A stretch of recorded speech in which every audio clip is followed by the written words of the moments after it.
Yo digo, mi talento me defiende. Mi talento me defiende, a mí, yo voy de cabeza. Yo como que, yo sé que hay muchas cosas que uno puede hacer mejor y que puede ir perfeccionando en el camino, que el proceso obviamente le va a dar a uno más herramientas, pero también digo como que si no me tiro entonces, no voy a saber hasta dónde va a poder llegar. Esto es Solución Adhesiva, el podcast, la rebuena. Parceros, qué chimba que estén por acá. Bienvenidos a Solución Adhesiva, el podcast. Un podcast de emprendimiento, un podcast que hablamos historias muy bacanas, cosas que padecemos los emprendedores, que obviamente hay veces son muy tesas. Y también hay cosas muy bacanas, porque ser emprendedor también es muy bonito. Manejamos el tiempo, manejamos nóminas, manejamos un poco de cosas muy bacanas que a veces nos trasnochan, pero finalmente el sueño de ser independientes, el sueño de sacar familias adelante, el sueño de nosotros mismos, pues obviamente nos va llevando de la mano para poder surgir con muchas cosas. Vea, pues les cuento. Hoy les tengo una invitadísima de aquí de la casa que conozco hace muchos años y he tenido la fortuna de compartir set con ella, he tenido la fortuna de compartir salón de clase con ella y hace muchos años nos conocemos y he tenido también la fortuna de seguir su carrera. Muchachos, ustedes no se imaginan lo disciplinada que es, la persona que le dedica tiempo a su carrera, que está enfocada, y todo eso es importante a la hora de uno tener un emprendimiento. Ser disciplinado, ser enfocado y meterle tiempo y educación a la vuelta. Sin más preámbulo, muchachos, les cuento que por aquí tenemos a Estefa Useche. Parcero, que muy feliz, muy contenta de estar acá. Que nota. Muchas gracias. Bienvenido a tu podcast. Hey, muchas gracias. Ya te iba a decir eso. Súper bienvenida a Solución Adhesiva al podcast. Habíamos hablado en algún momento, sí. Entonces como que bueno, se cuadró, y bueno, se pudieron cuajar agendas. No, y aquí muy feliz. Estamos, parce, porque a mí también me hace muy feliz. O sea, una de las cosas que me hace feliz a mí en Solución Adhesiva es que me he encontrado con personas de hace muchos años, claro, y que hemos estado, digamos, conectados de alguna forma u otra, ahí sea por redes, pero hemos estado como siempre ahí pendientes. Y a mí me da mucho orgullo tener a personas que conozco hace muchos años y ver que su carrera también va como en ascenso y que les va bien y toda la vuelta. Obviamente, pues nada completamente regalado, porque pues en esta vida nada regalado, y uno sabe que de primera mano le ha metido toda la ficha al proyecto y hoy por hoy está donde está. Muchas gracias, Ander. La verdad es que es muy recíproco porque lo que tú has dicho, uno siempre como que está ahí mirando y uno va viendo el crecimiento, entonces que ya un local se quedó pequeño, entonces tiene que mudar al otro y entonces cada vez se hace más grande, impactan más empresas y estás en Estados Unidos y tal. Eso pues realmente es como de la mano de quien emprende un camino distinto a lo cotidiano y se da cuenta, este man también lleva mucho tiempo camellando, es muy juicioso, es muy constante y Ander, no hay trabajo al cual usted se dedique de lleno, con amor y dedicación, que no dé frutos. Sí. Total, entonces, cuando uno ve eso, uno dice, es porque la está haciendo la tarea, está siendo juicioso y el compromiso es como con los sueños de uno. Entonces ahí yo creo que se ve todo ese trabajo que tú resaltas al inicio. Es que uno se tiene que enamorar del proceso y del sueño de uno, no del sueño de otro. Porque es muy fácil uno llegar y decir, no, es que yo quiero ser como tal. Pues eso es muy fácil. Pero llegar hasta allá es lo difícil porque el proceso te va depurando. Y por ejemplo en lo artístico, Ander, es más fácil rendirse porque realmente es muy fácil uno decir, ay no, ya. No me dio cualquier cosa. No vino gente al show, no hubo visibilidad, no logré el casting, no fui seleccionado. Todos los días hay muchos no. En este mundo, vos sabés. Total. Pero todos los días. Pero bueno, espere, porque bueno, estamos aquí sí, adelantándonos a las personas yo de qué hace Estefa, la gente que la conoce, la gente que no. Está bien. Pues hay que darle un poquito de contexto a las cosas. Claro. Y me parece muy bacano que estés hablando de todo eso. Porque, a ver, nosotros nos conocimos como artistas y seguimos siendo artistas. Sí. Y les cuento una cosa. Nos conocimos estudiando en la misma escuela de actuación. Hoy por hoy se llama Central de Actuación, con nuestro maestro Jaime Mejía. Nos conocimos allá. Estuvimos en clases, estuvimos en set también. Hicimos un cortometraje que está ahí también en YouTube, en Central de Actuación. Y o sea, la experiencia con vos ha sido muy bacana. De ahí nos desconectamos, pero entonces, ¿en qué andar? O sea, estudiaste comunicación, fue que me dijiste. Bueno, y entonces a todas estas, o sea, ¿qué pasó con Estefa en todo ese tiempo? Bueno, vea, cronológicamente, Ander y yo nos conocimos en el 2011. Aproximadamente, sí. En una escuela de actuación, y ahí empezó pues como a frecuentarnos y toda la cosa. Ajá. Y empezamos a hacer cortos y bueno, ensayos, cosas, la otra, los castings, esa ilusión de ser actores, actrices. Entonces, ahí arrancó porque yo, no sé, mis pasos iniciales al arte fue en el teatro, en Bello, como actriz de teatro, y en el 2009 yo digo, voy a presentarme a la de Antioquia a estudiar teatro, ¿cierto? Para ser actriz. Y bueno, pasé y fue una experiencia muy bacana, pero como pues, había que pagar universidad, no tenía de dónde el recurso. Entonces, pues la gente dirá, pero pues ¿cómo en la de Antioquia? Sí, es gratis. No, pero a mí el semestre, por haber salido de un colegio privado, me valía 300.000 pesos. Y no habían 300.000 pesos. Así de sencillo. No habían. Entonces, no pude entrar. Y ahí me conecté con muchos estudiantes, pues que no pudieron pasar o que pasaron pero no siguieron, pero seguimos ahí conectados.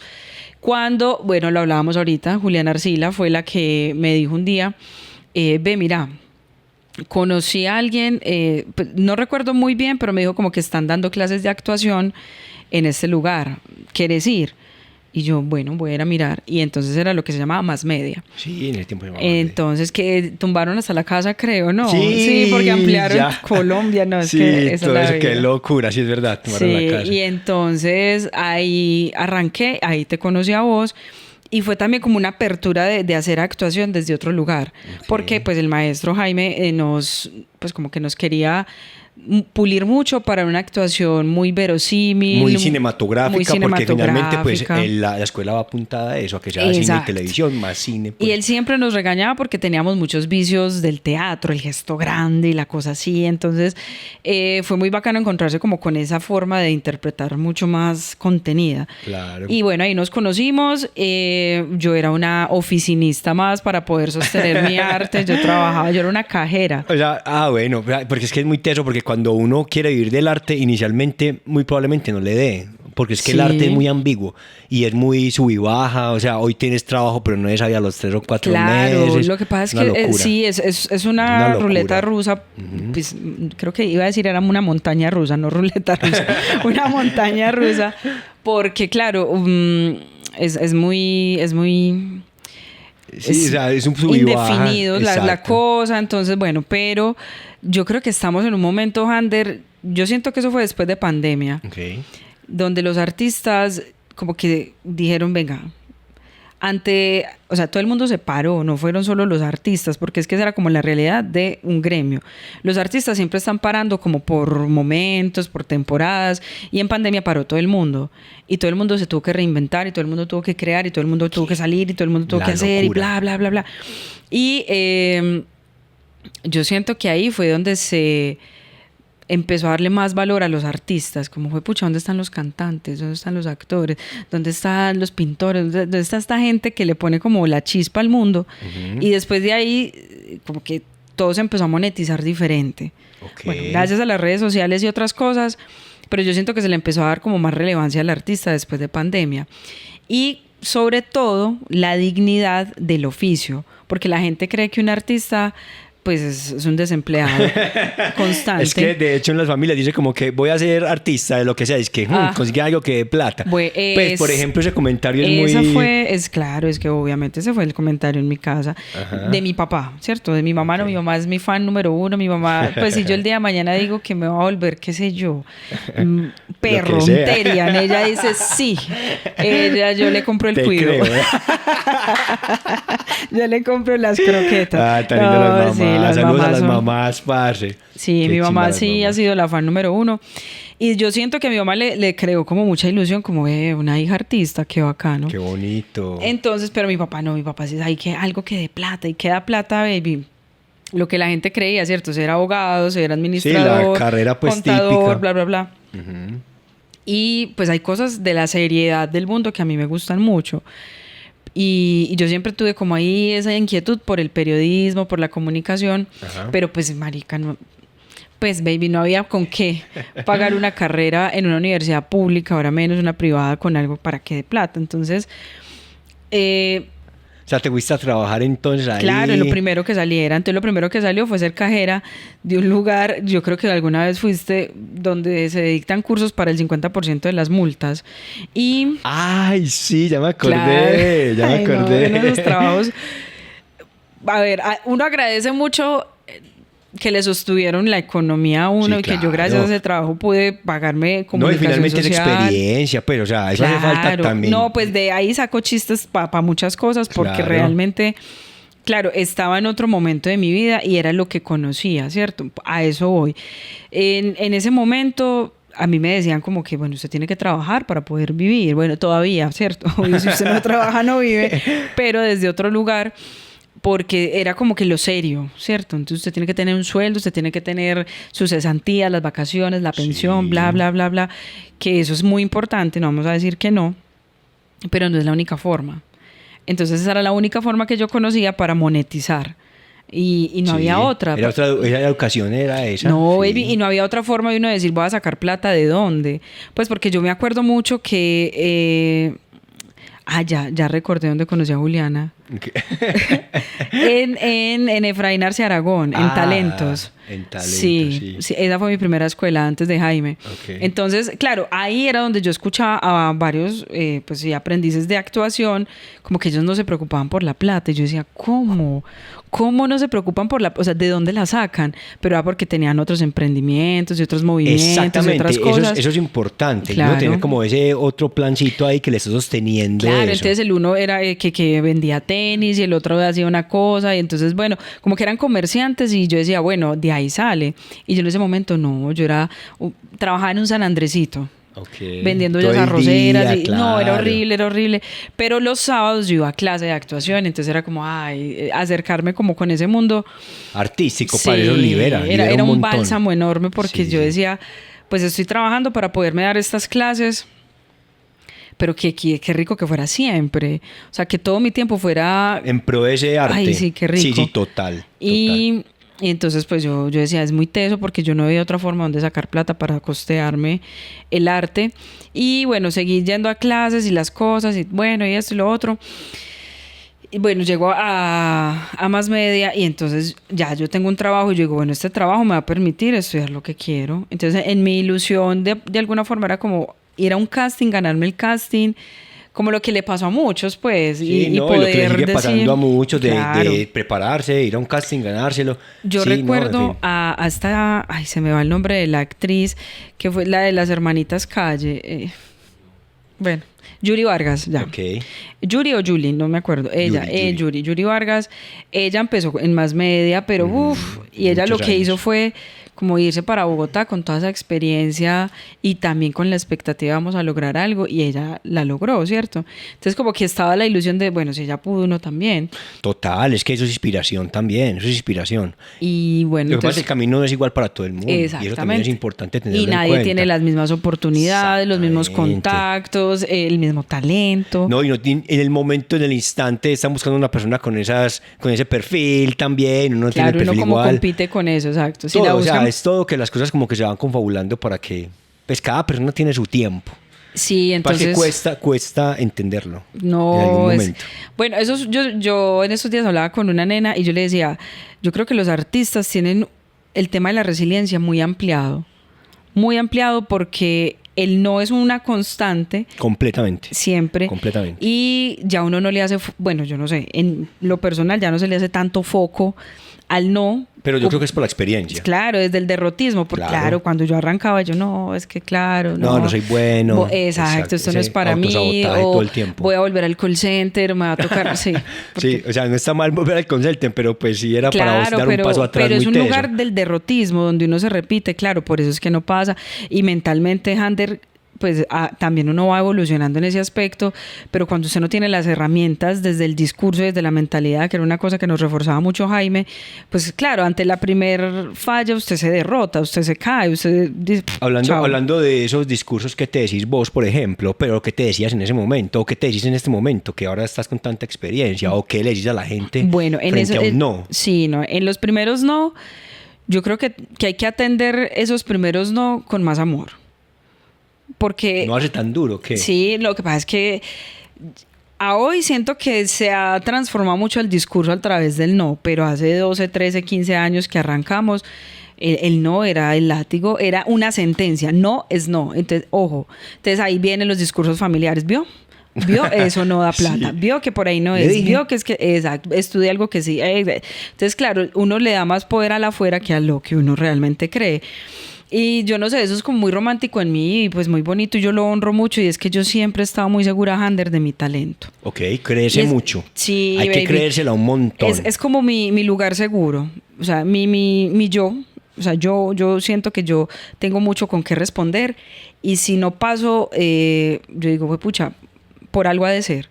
O sea, como que lo transformé no me convenía. ¿Y en qué sigue? Exacto. Pues, y que este no es el fin de lo que vamos a seguir haciendo, del camino.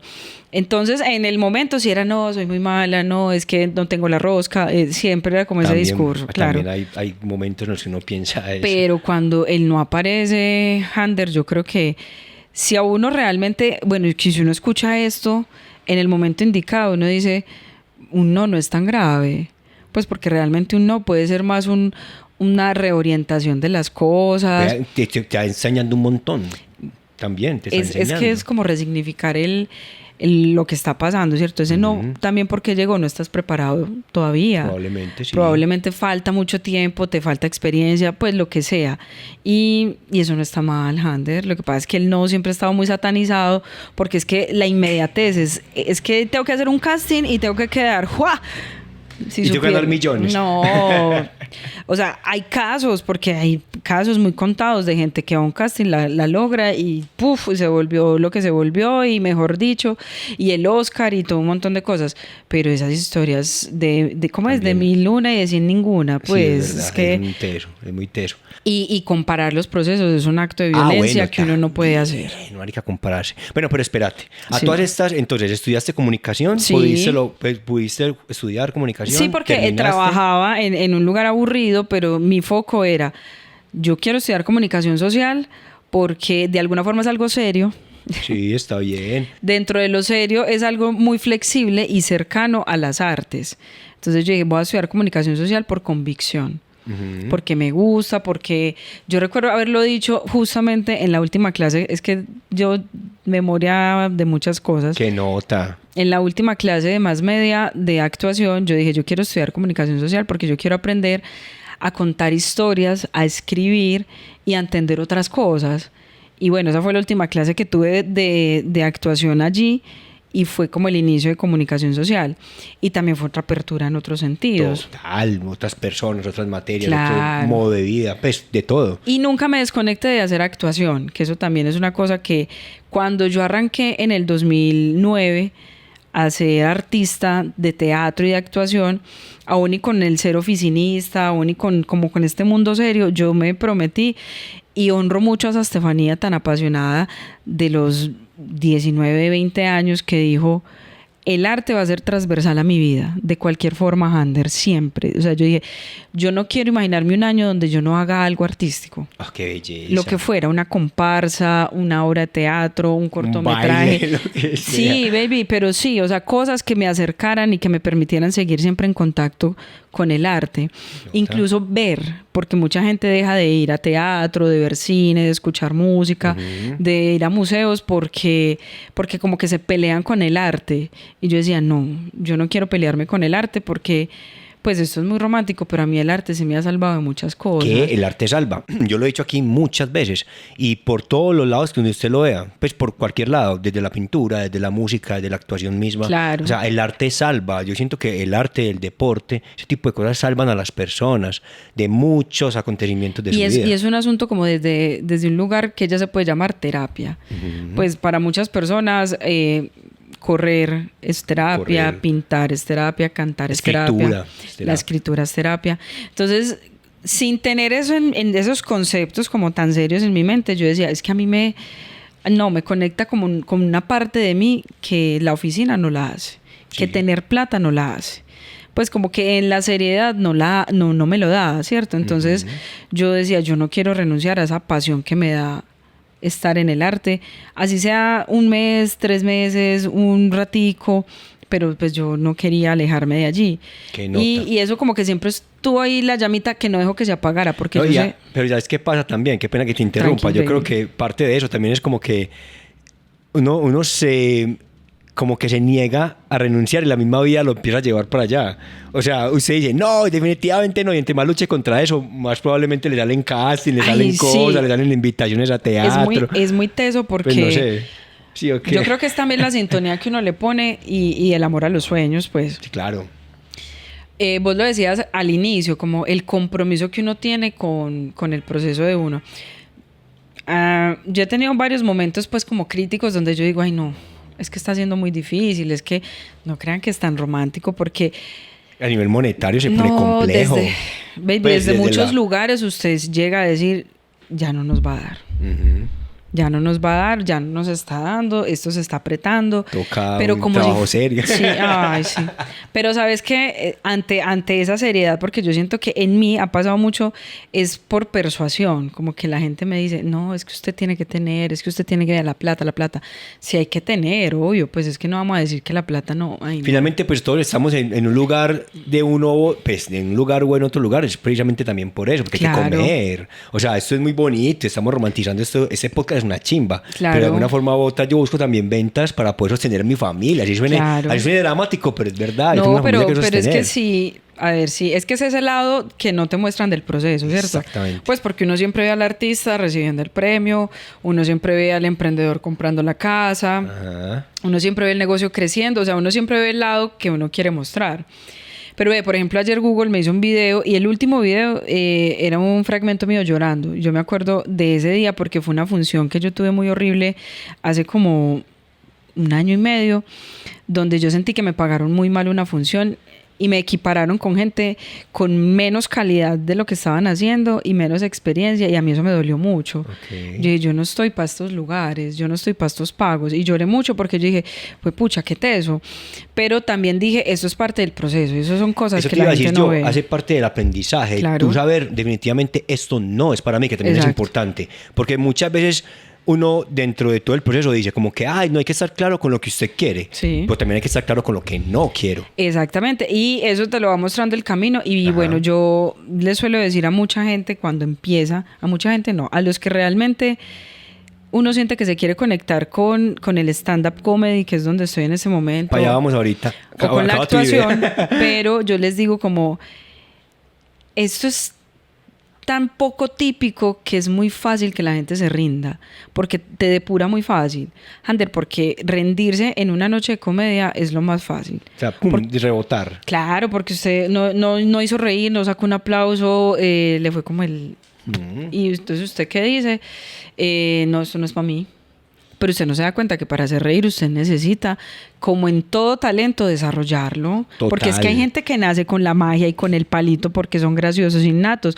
Pero cuando vos me conociste, yo no sé, David, yo era muy seria. No, yo nunca me imaginé que iba a hacer stand-up. Solución Adhesiva, el podcast. Entonces estudiaste comunicación, te enamoraste de la comunicación, te graduaste en comunicación y ahí te fuiste a hacer un curso de stand-up, ¿o qué fue lo que pasó en la vida de Esteva para hacer stand-up? O sea, ¿cómo llegaste a hacer stand-up? Claro, porque o un día te subiste en un escenario a hacer una obra de teatro, pero resultó que se fue muy charra y ahí te enamoraste. No, sí, pues mucha gente pensará eso, porque casi siempre la historia del comediante era el chistoso del colegio, era el chistosito de la universidad. Yo el tiempo que conocí a Estefa antes de hacer stand-up y que hicimos el cortometraje y todo, tú siempre has sido una persona muy seria. Sí. Y entonces... Y aún no, pero es un lugar donde, hablando de salvarnos, a mí el teatro, pues eso fue lo primero, ¿cierto? Hacer teatro, esos dramáticos así densos que la gente no ve. Y bueno, ahí estaba como para mí la seriedad del arte, ¿cierto? Como lo que se venera, el lugar pulcro, y pues claro, muy empeliculada desde allí, que es algo que siempre voy a decir, estoy muy orgullosa de como esa seriedad y esa importancia que le des de un inicio. Al set de grabación, por ejemplo, o al teatro, claro, como tal, las como tablas. El oficio, exactamente. Exacto, como el templo Shaolin que llaman por ahí, como marica, respetable. Es que yo recuerdo cuando yo empecé en la de Antioquia, que uno ni siquiera se podía poner los zapatos en la tablilla. Imagínate. Usted tenía que llegar a así como si fuera un ritual. Sí, usted se quita sus zapatos y entra al salón de clase. Usted no puede pisar esa tablilla porque esa tablilla es sagrada para todos sus compañeros y para su arte creador. Exactamente. Entonces, como cuando yo empecé a ver como esos rituales, ese rigor, entonces yo decía, a mí me gusta como darle toda esa honra a lo que se hace.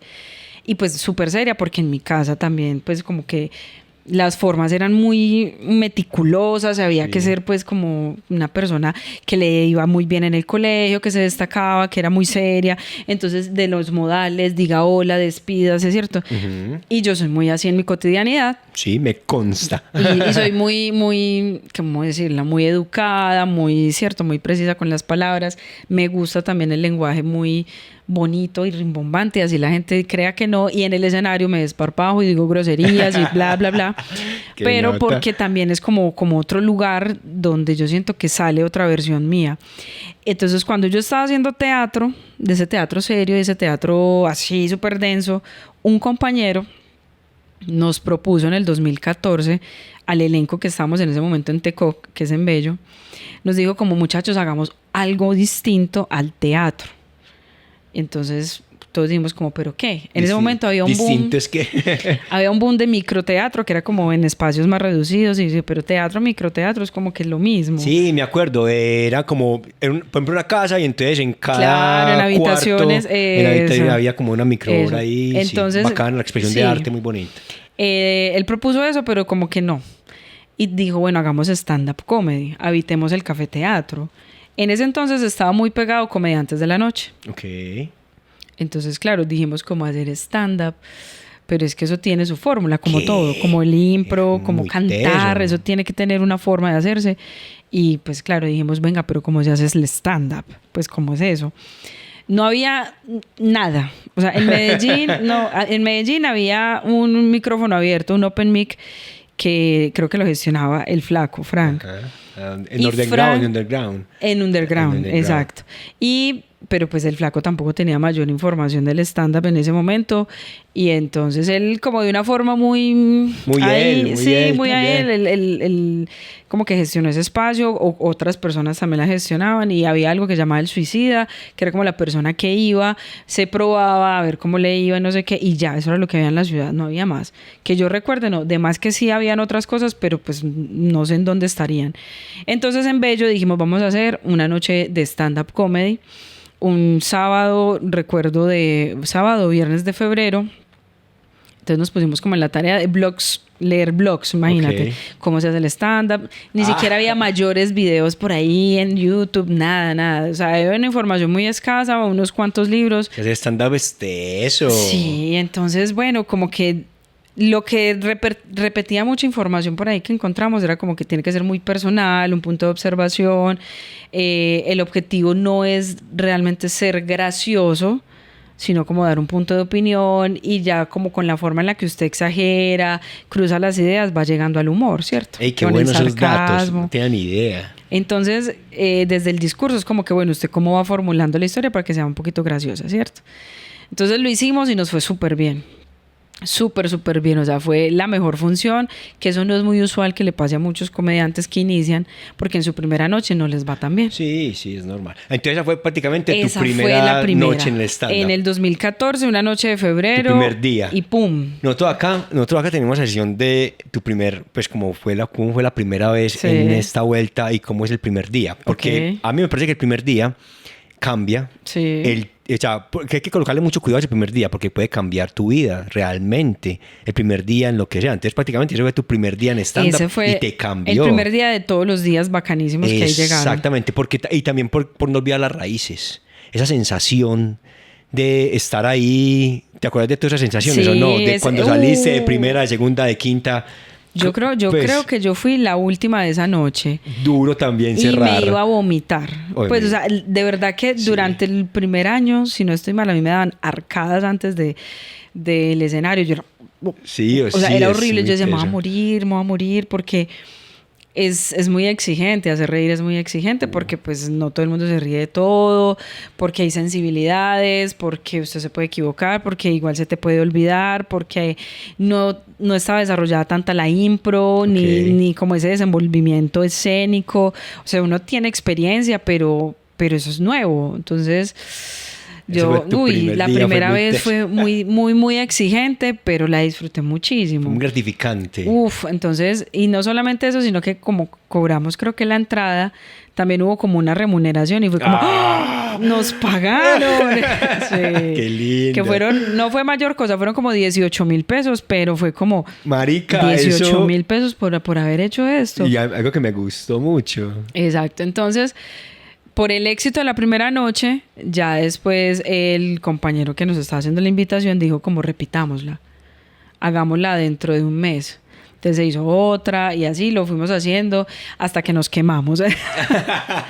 Sí, porque claro. Hasta que no volvió nadie y dijo, no, ya otra vez. Sí, y ese fue el fenómeno en que pues empezaron yendo 60 personas, luego 50, 40, 30, luego 5 borrachos.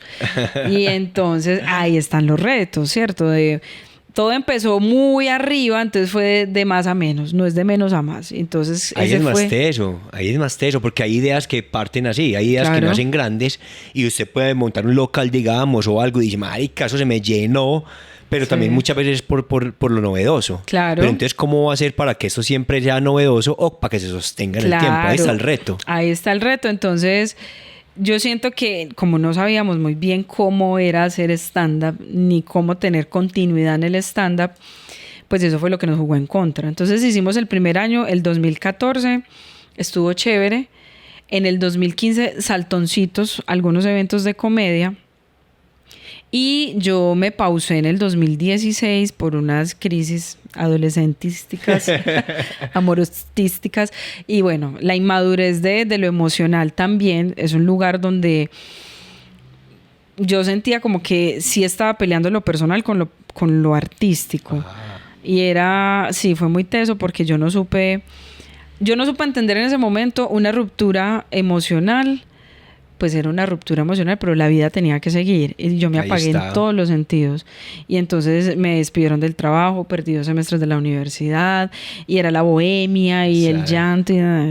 Bueno, también había que vivirlo de alguna forma, para entender después que todo ese tiempo yo ahí ausente, me sale un contrato en el aeropuerto La Herrera para hacer stand-up. ¿Qué? Y yo, pero es que llevo mucho tiempo sin hacer eso. Espere, ¿cómo lo contrata uno un aeropuerto para hacer stand-up? ¿Y cómo es la cosa? Eso fue por lo que hablábamos ahorita. Uno no sabe quién lo ve, uno no sabe con quién comparte. Y como un año antes yo había hecho un espacio de comedia con 2 actores de la de Antioquia. Y bueno, ellos fueron también de los primeros, Robinson Bedoya y Blacho. Con ellos me dijeron como, vamos a hacer este evento, ¿te querés unir? Y bueno, hay este presupuesto para hacer tanto de comedia. Y yo, era la primera vez, Ander, que a mí me contactaban para algo corporativo en el aeropuerto Laya. Y yo, juepucha, yo le dije, vamos. Juepucha, vamos, porque pues sí, es como una forma de volverme a reactivar ahí. Y de conectar, y bueno, claro. Y bueno, entonces en esa conexión del 2016, yo dije, esto es muy bacano, yo esto no lo quiero abandonar. Y muchos comediantes dicen que el stand-up comedy es como una droga. Es una droga. Las risas y eso, como que uno quiere más y más. Exacto, y como que, pues, viéndolo desde el lugar de la droga, como de la adicción, ¿cierto? Más no desde otro lugar. Y es como una cosa que uno dice, quiero más, quiero hacerlo mejor. Bueno, desde mi punto, quiero hacerlo mejor y quiero hacerlo más grande y quiero explorar y quiero proponer y quiero ser disruptiva y no sé qué, entonces... Y cada vez más ácido. Claro, entonces... El humor negro que llaman. Y entonces en el 2016 yo tengo esa conexión otra vez con el stand-up y yo digo, lo voy a retomar bien. Ahí conocí unos amigos en Bello con los que empezamos un proyecto que se llama Escena en 4, que vamos a cumplir 10 años de estar juntos y ahí arrancamos a reactivar los espacios de stand-up en Bello y moviéndonos por muchos lugares, sintiendo el peso del proceso porque no iba la gente, porque no éramos buenos, porque no convocábamos. Eso te iba a decir yo, es importante como esa constancia. Así no te vaya bien, pues hay momentos en los que hay proyectos que definitivamente pues te muestran por muchos años que no van. Entonces claro. Uno también tiene que aprender como a soltar. Sí. Pero yo creo que la mayoría de proyectos es lo que hablamos iniciando el programa, y era como, marica, en serio que en algún momento tiene que tener sus frutos. Es que, o sea, por derecha tiene tiene que tener sus frutos, ¿no? Es muy teso porque yo siento que en actuación yo hice muchas cosas para estar pues en los cortometrajes, que en una serie, que en la otra, que logré estar en Aprendí a Quererme de Teleantioquia, sí, claro, como trabajadora sexual, pero pues para algo me alcanzó el casting, ¿cierto? Yo era candela. Llegaste. Sí, pero tuve la experiencia de hacer televisión con Kepa Amuchastegui, que era el director. Yo me acuerdo que también tuve la experiencia con Dani, otra compañera de actuación, y ahí, justo ahí, eso fue en el 2014, conocí a Adrián Parada. Okay. Y también él era parte del proyecto pues de la novela y toda la cosa, entonces fue como adentrarme en cómo se hace la televisión y darme cuenta que pues que es un mundo muy distinto al que uno cree, ¿cierto? Porque una cosa es lo que usted ve, otra cosa es cómo se produce. Y entonces sí fueron saliendo cosas y demás, pero el stand-up fue abriendo como un espectro más amplio, entonces por ahí me fui. Okay. Sin dejar de hacer nunca actuación ni de actuar, porque yo seguía siendo parte del elenco de teatro de ETECOC.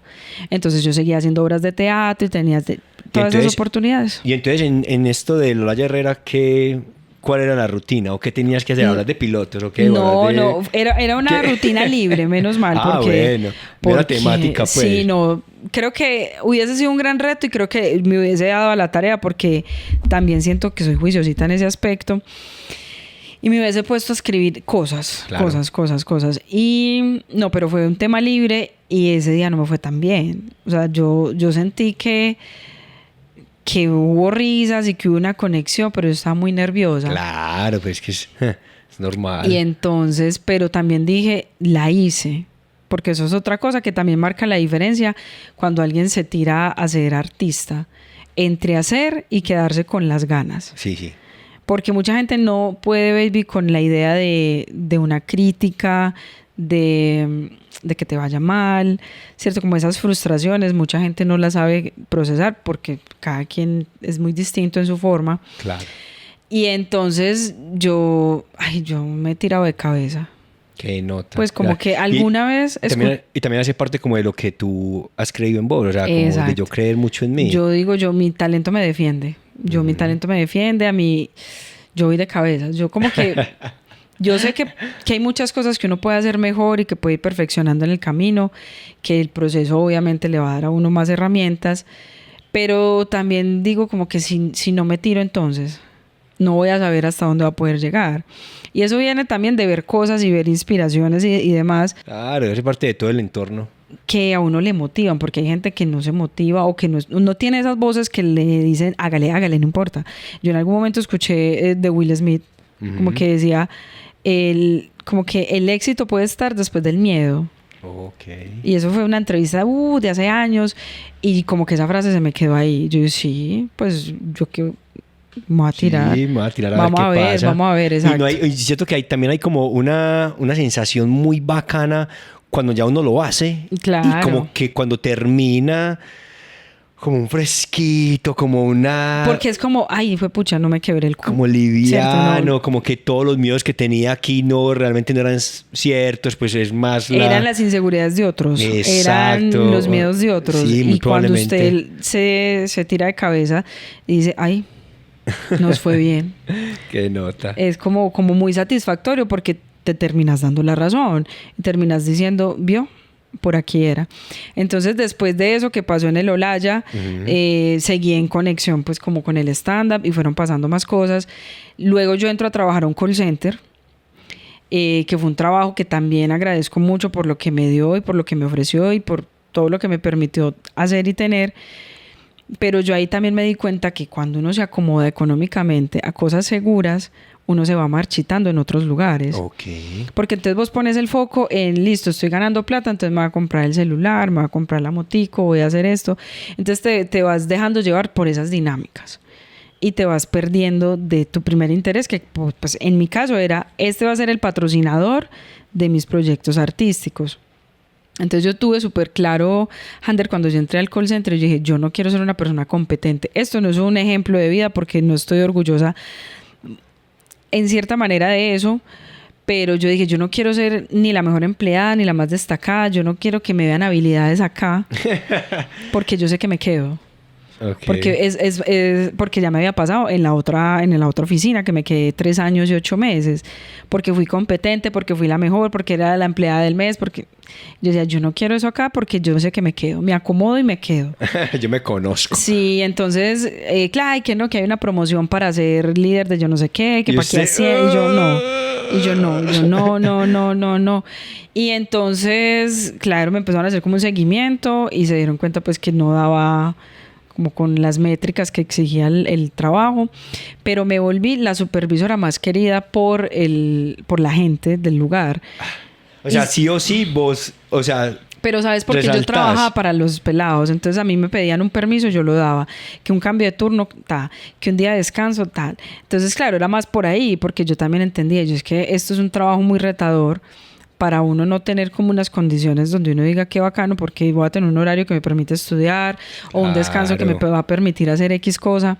Y yo me inventé una emisora en ese call center. O sea, dijo, no voy a ser disruptiva acá ni voy a hacer nada. Pero se inventó una emisora. Entonces, porque yo veía como un circuito cerrado de sonido y yo decía, ¿y eso qué? ¿Eso es para qué? Entonces un día fui y me acerqué como al lugar donde yo veía como un micrófono. Inquieta, y yo decía, ¿qué están haciendo con eso? Entonces yo siempre he tenido un gusto por la radio y yo espero algún día cumplirme. Y entonces yo dije, venga, déjenme, yo me invento una cosita con eso. Entonces yo saco un ratico y felicitamos a la gente que está haciendo un buen trabajo y les permitimos poner 3 canciones. Entonces, listo, y eso se volvió una sección de trabajo. Ay, madre. Entonces yo llegaba y yo, bienvenidos un día más en el trabajo, vamos a darle un fuerte aplauso, no sé quién, por haber llegado. Entonces, claro, la gente se animaba, entonces poníamos musiquita chévere. Y ya no la sé gente qué. lo esperaba, me imagino. Entonces se llamaba Radio Rebel y y con ustedes, Luz Useche, la voz amable del site. Entonces yo me promocionaba así, la gente era como... O sea, y no querías que... Y no quería. No. Pero entonces eso le gustaba mucho digamos, a los agentes del call center, pero no a los jefes. Porque los distraía, porque no sé qué. Entonces, bueno, una vez que se volvían algarabía, claro. Como que se desconcentraban. Okay. Entonces, una vez que sí metí las patas, porque yo, pues, muy comediante, en mitad de año voy diciendo yo, bueno, ¿dónde están los que renuncian cuando paguen la prima? Entonces, claro, me era y sí, realmente mucha gente renunciaba cuando pagaban la prima. Sí, claro. Entonces, claro, me hicieron los llamados de atención y todo eso. Bueno, finalmente me despidieron. Y cuando me despidieron de ese call center, yo dije, yo me prometo nunca volver. Pero ni siquiera por un tema de egos, como dijimos ahorita antes de la entrevista que hablamos de una amiga, que por pena a sentir que, pues no sé, como que se falló, que no cumplió, que le no cumplió va a volver. Demás también. Exacto. No desde ese lugar, sino como no voy a volver porque me voy a concentrar. Pero por cumplirte a vos misma con la otra parte tuya. Exactamente, pero no desde el lugar de la vanidad, decir, ay, trabajo en un call center, qué pena. No, es pues porque si ha de llegar el día premiante que toca, baby, con toda la decencia, pues si no hay otra opción. Exacto. Claro. Y pues tampoco es que vamos a ir a hacer algo malo, ¿cierto? Exacto. O sea, ese no es un trabajo donde uno diga, hay deshonra, no, es un trabajo muy exigente de otros términos, pero yo dije, no quiero volver porque me voy a cumplir. Sí, porque estás en otra cosa, Solución Adhesiva, el podcast. Y eso fue en el 2017 y yo arranqué, entonces me gané unos estímulos de la gobernación de Antioquia, entonces todo se empezó a mover, y entonces salían proyectos aquí, cositas acá, terminé comunicación social, entonces como que cuando salí del call center me empezaron a salir muchas cosas artísticas. Qué curioso que empezaron como sí. También es como el universo diciéndote, tenías que soltar eso para que te pudieras retar por acá. Y Hander, no hay algo que uno no quiera, que si usted con las manos llenas y encartado con el peso de mucho ruido a su alrededor, por la familia, por la sociedad, por otras cosas, usted ahí encartado, si usted suelta eso, usted realmente se va a llenar con lo que quiere. Okay. Y entonces eso pues uno no lo entiende muy chiquito porque uno no quiere soltar, porque es que ahí es el sueldo fijo, es la prima, son las cesantías, es el seguro para la vida. Entonces cuando yo dije no. Sí, porque son creencias que vienen con uno desde chiquito. Exacto, que no son suyas, son aprendidas. Entonces cuando yo solté como esa lo convencional, esa forma de vivir convencional, me empecé a dar cuenta que yo era un montón de talentos, porque no solamente era actriz, sino que era comediante, comunicadora social, y entonces también podía hacer una comparsa. O sea, que tenía talentos para narrar, sí, para escribir, para leer, para un montón de cosas. Yo digo, todo eso hay que potencializarlos. De hecho, una amiga, Natalie Mendoza, me dijo hace como un año, me dijo, abuse de sus talentos. Usted tiene muchos talentos. Abuse de sus talentos. Y es así. Entonces, desde ese momento, eso, bueno, Nata me lo dijo el año pasado, pero desde el 2017 yo empecé a abusar de mis talentos. Pero siempre hay muchos tropiezos, Hander, que eso es lo que la gente no habla. Entonces, yo abusaba de mis talentos, pero no era lo suficientemente rentable. Pero no era todavía lo suficiente para llenar la nevera, para pagar las cuentas, para sostenerme. Claro. Pero aún y con esas dificultades, yo elegí no rendirme. Yo decía, no, va a llegar el momento, va a llegar. Eso puede ser muy esperanzador y uno no sabe en qué momento, pero llegaban, Hander, iban llegando. Y yo, gracias al call center, aprendí a ser muy ahorradora. Bueno. A valorar mucho el dinero, porque es que eso es otra cosa que a uno como artista... Como no está en la cultura del artista ser una persona que como se provea lo económico. Exactamente, es verdad. Entonces el derroche o es el piense hoy, entonces malgaste hoy y ya verás, no. A mí me quedó eso como muy en la cabeza y el ahorro para mí es fundamental y siempre se lo he dicho también a amigos artistas, o sea, proyecte porque usted no sabe cuándo va a volver a la novela, a la obra de teatro, a la temporada, una cosa. Y uno no sabe, pues puede que vos tengas una temporada de una semana o una temporada de un mes, pero al siguiente mes no se sabe y al siguiente mes, al siguiente mes. Y ahí es donde llegan las incertidumbres y donde usted se empieza a fallar porque usted tiene que volver entonces a los lugares donde prometió no volver, pero como usted no fue juicioso, porque es muy fácil, Hander, uno decir, no, comamos hoy, gastemos hoy, y ya veremos. Y ya veremos, es que te empiezas a fallar. Es importante, claro, es importante, porque es que cuando uno recibe, digamos, yo siempre lo he dicho acá en el tema emprendedor, y es como, marica, lo más fácil es que usted reciba, no sé, 1 millón de pesos, sí, pero usted cómo va a hacer para que ese millón le dé 2. Exacto. Entonces ahí está, y ahí para allá, pues obviamente, pues como todo el tema pues repetitivo de la cadena del dinero. No, o sea, el gran reto es que a vos ese millón de pesos que te entra, esos 100,000, 10,000, o sea, lo que vos quieras en cualquier escala, ¿cómo vas a hacer para que te dé el doble y el triple y te siga dando en el tiempo? Exacto. Hágale pues. Entonces, claro, esas son cosas que a uno pues como que le toca elegir si usted le da buen uso a su dinero o si usted finalmente se lo parrandea y ya. Exactamente. Entonces, no, yo como con esa conciencia del dinero dije, yo quiero ser un artista que pueda decir vive muy bien. Ay, porque no hay cosa que a mí me dé más rabia en la vida que escuchar a alguien, ay, es que yo quise morirme de hambre, entonces decidí ser artista. No, esa frase no pega. Eso es muy usual, de actores, sí, de comediantes. Así sea chistoso, pero no pega. Sí, pues no sé, con todo respeto. Es que yo quise morirme de hambre, entonces elegí ser comediante. ¿Pero por qué? Porque es una forma de denigrar el arte y a mí me parece que no. Entonces yo dije, no, yo no quiero repetir esas formas de otras personas porque... por Frank Martínez. Saludos a Frank siempre. Saludos a Franklin. Que el man también como que se la pilló y él dijo, pues es que si voy a renunciar a esto tan seguro que es el trabajo convencional, pues la comedia me tiene que dar tanto o más para poder vivir muy bien. Entonces él empezó a dignificar mucho su proyecto y a darse un lugar más digno, un lugar más importante, un lugar mejor remunerado, donde no quepa ese discurso de la pobreza, total, de lo poquito, no, pues como tampoco por darle razón a la gente vio, es que todos los artistas se mueren de hambre. No, eso es un lugar que yo siento que a hoy ya no cabe. En un tiempo donde no había tanta oferta, donde no estaba esa apertura de poder ser, redes sociales hoy te permite llegar a mucha gente, entonces pues yo siento que no es un lugar donde uno se deba poner porque pues eso también es violencia hacia su proceso.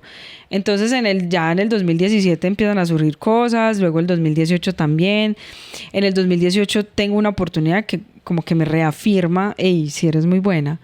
Le abrí, yo creo que no sé cuántas mujeres hayan habido, en Colombia sé que son pocas o quizás no hayan. fui la primera mujer en abrirle un show a Alejandra Zárate. Ah, sí, yo me acuerdo. Y eso fue una cosa muy tesa porque ella no quería, ella ni siquiera sabía que yo le iba a abrir el show. ¿Cómo así? No, ¿En serio? Sí. Cuente el chisme. O sea, ¿cómo fue? Sí, ¿Cómo así eso que ella fue no un sabía? concurso que se creó el empresario de ese evento. Okay. Que era un evento de Alejandra Zárate con Diego Trujillo. Sí. Y se llamaba La Gran Estafa.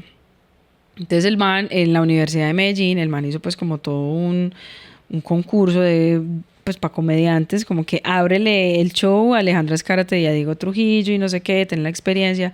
Yo me presenté, pasé, gané todos los filtros, fueron como 3 filtros, los gané. O sea, como castings pues ahí. Exacto, entonces ahí fue donde yo empecé a decir, mira, sí mira, puedo, sí se mira, puede, sí mira, se puede. exacto. Entonces, cuando ya se llega al evento, Alejandra, bueno, me la presentan, es una cosa demasiado imponente, una mujer, una señora muy imponente, muy espectacular.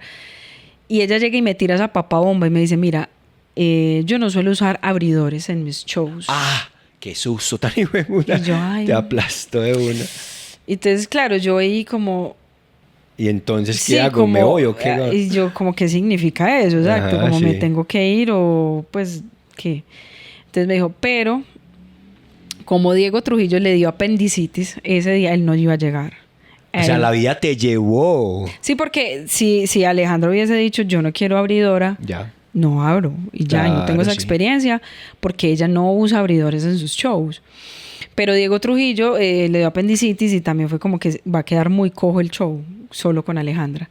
Y Alejandra le dijo al empresario, la derecha de este evento es que no se haga, porque no están los 2 personajes por lo que la gente va a pagar o ya pagó. Sí, claro. Entonces ella le insistió mucho al empresario porque reprogramara, pero pues eso fue el mismo día, entonces ya reprogramar a 1.600 personas, es muy devolver. teso. Y además porque ese tipo de cosas que le pasó a este personaje Diego, pues es que es muy imprevisto. No, es una es que emergencia eso así es como fortuito, que... o sea, uno Exactamente, no fortuito. planea que le dé apendicitis. Pues la idea es que no, gracias. Exacto, pero entonces él le dio apendicitis, entonces fue como que esas cosas que suceden. No, que te entonces, llevó, la vida te llevó. Qué entonces chimba. claro, ya ella muy exigente, nos encerramos en el camerino como de este tamaño y ella llega y le dice al empresario, espérame afuera, yo quiero conocer a mi abridora. Ah, claro, porque es que además es la parte de ella también Claro. como que te va a colocar un voto de confianza en Exacto, vos. porque ella me dijo, yo quiero Claro. saber quién es usted, Claro, yo quiero claro, saber qué es lo que usted claro. va a hacer, yo quiero...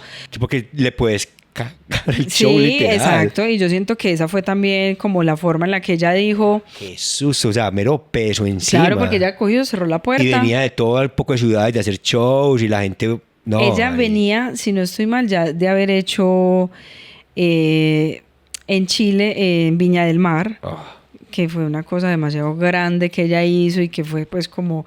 claro, sí. No, o sea, obviamente... Bueno, ¿y entonces qué pasó en ese camerino? No, pucha, entonces ella llega y cierra la puerta, me dice, ¿tienes libreta y lápiz? Y yo, sí, aquí está mi libretica y un lapicero. Y nos sentamos como a esa distancia. Y ella me dijo, me vas a decir toda tu rutina ya.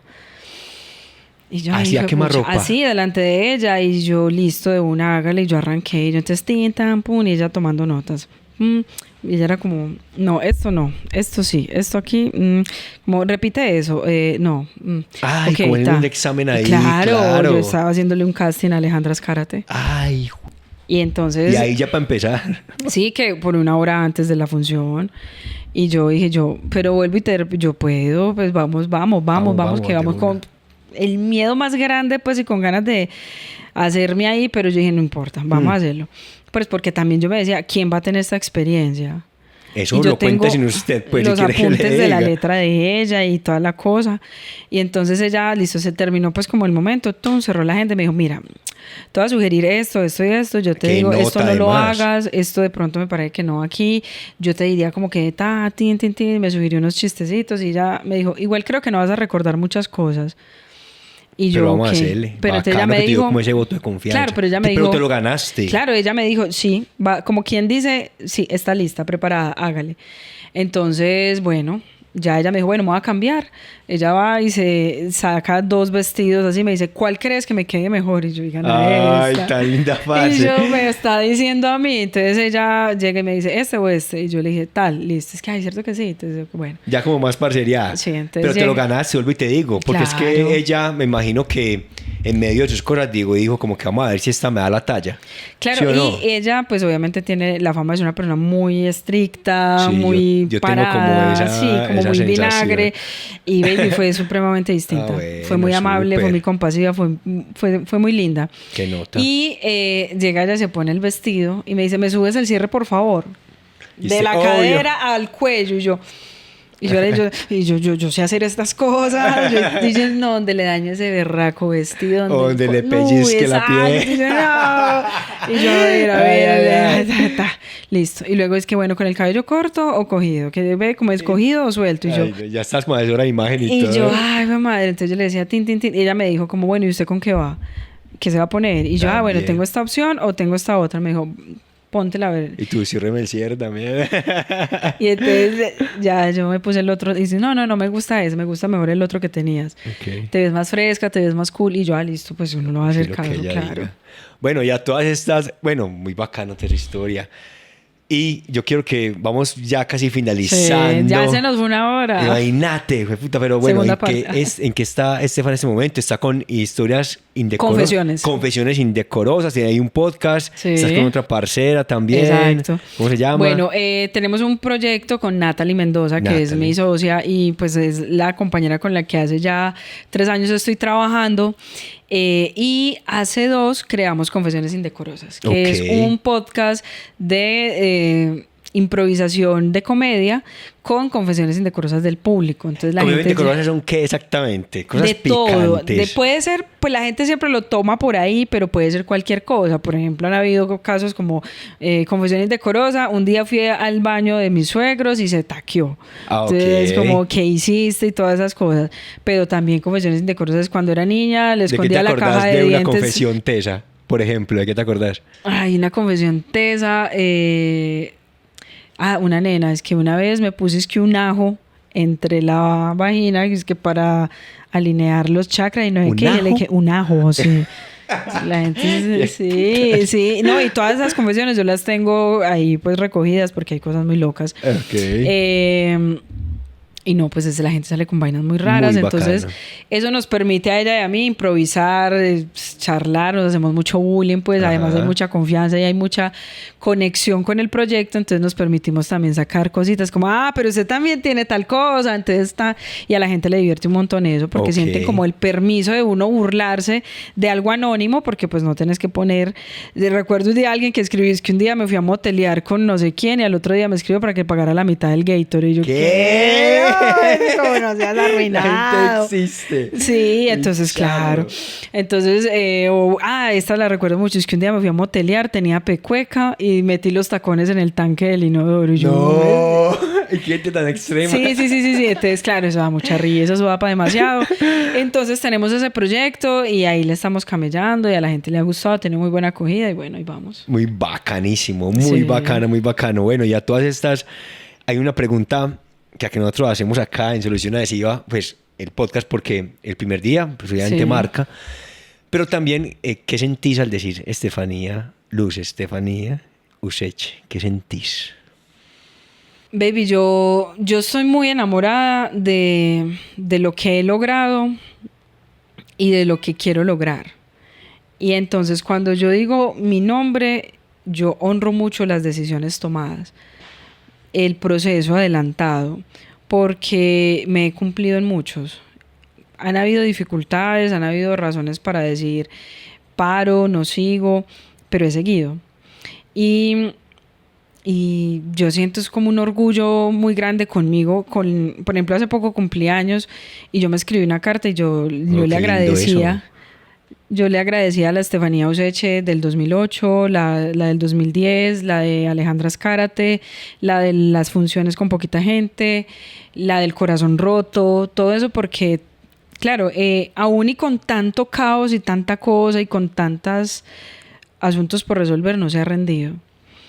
Y Y no es como ser necia, como no soltar, porque yo también entiendo que hay un lugar donde uno debe decir hasta acá. Pero cuando el mismo camino te dice y te va dando, es porque pues también siento que no hay que soltar, que hay que hacerlo diferente, hay que ponerle más rigor, o hay que ponerle más dedicación, o hay que invertir, o hay que asociarse con otras personas, como sea.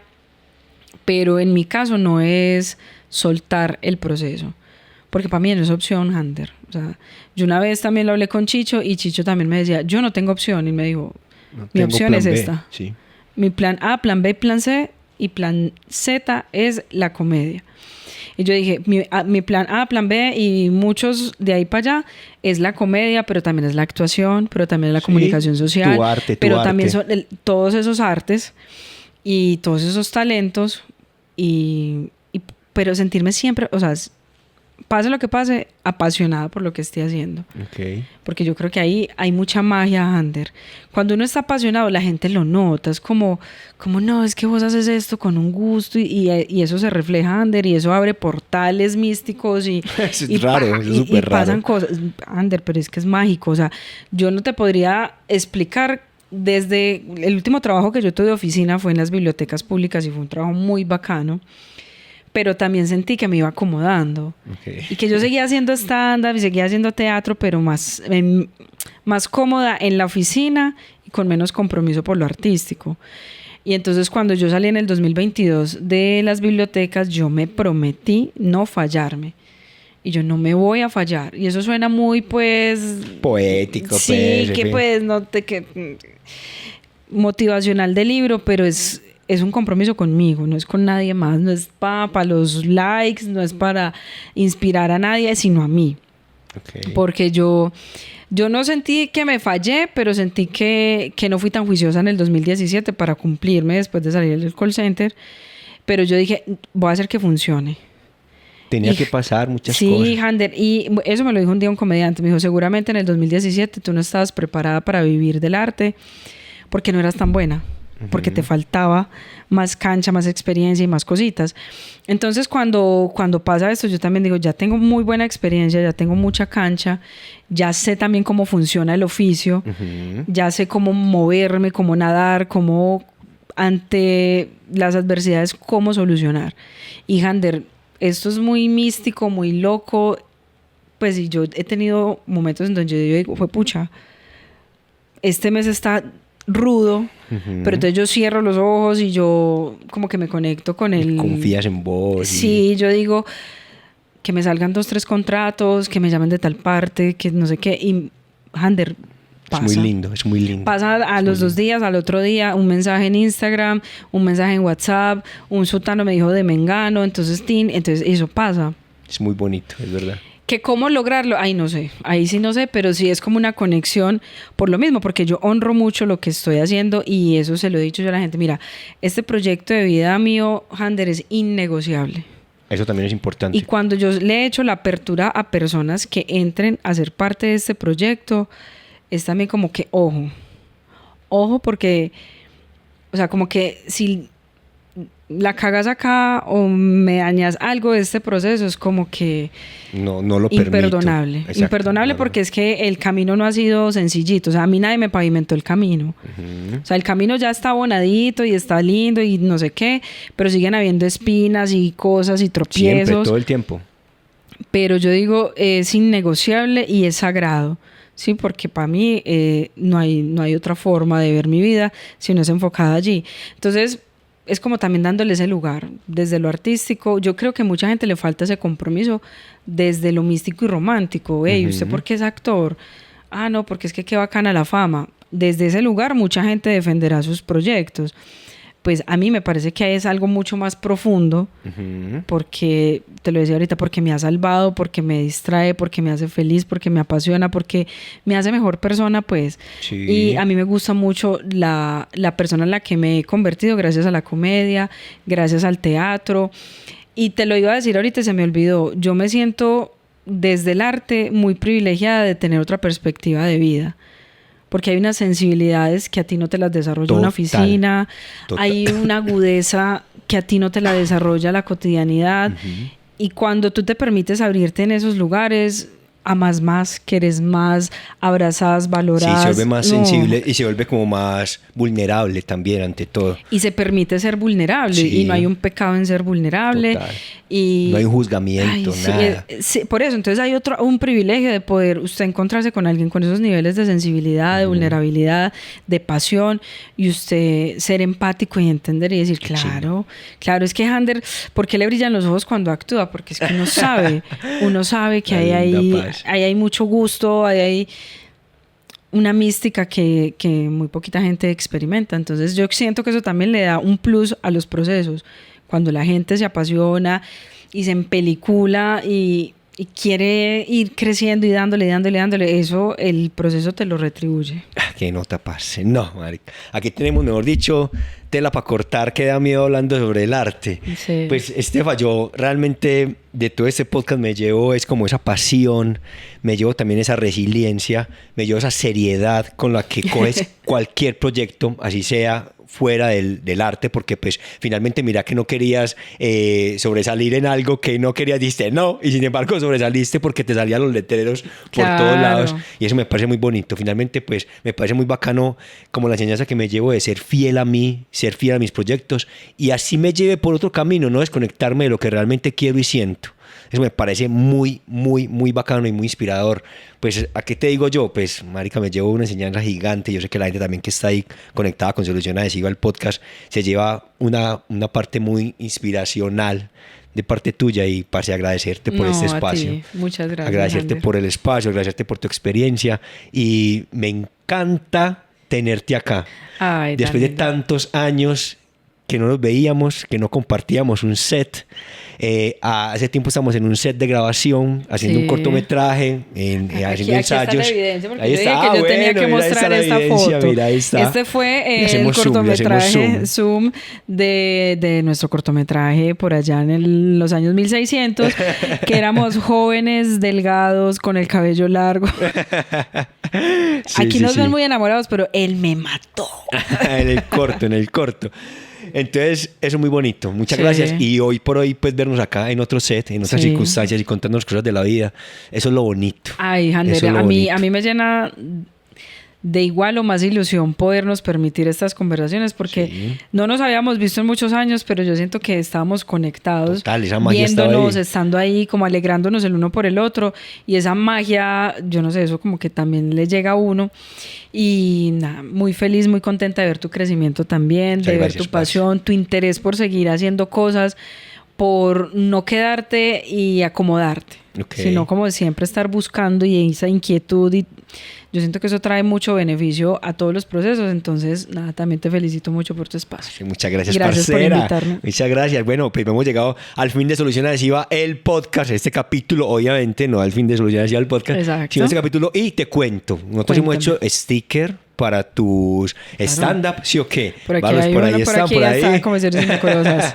Y entonces le cuento, hacemos sticker, hacemos etiquetas, gran formato, plotter de corte, hacemos también banding vehicular, fotomurales, o sea, muchas cosas que hacemos aquí en Solución Adhesiva, que son, por ejemplo, enfocadas al tema de la publicidad. Claro que sí. Para que tengas en cuenta, ¿listo? No, yo lo tengo súper en cuenta, porque son los mejores aliados para que su marca suba de nivel.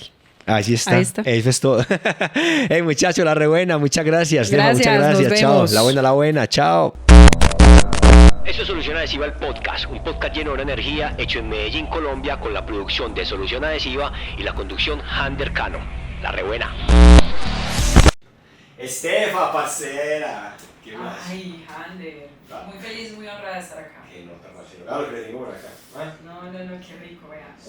Un mug para que usted chicane y diga, estuve en Solución Adhesiva el podcast, porque es que ese mug lo tienen solamente los invitados que han pasado por acá por Solución Adhesiva. Imagínate. Gente premium. Claro, eso es, sabe que sí. Ay, gracias.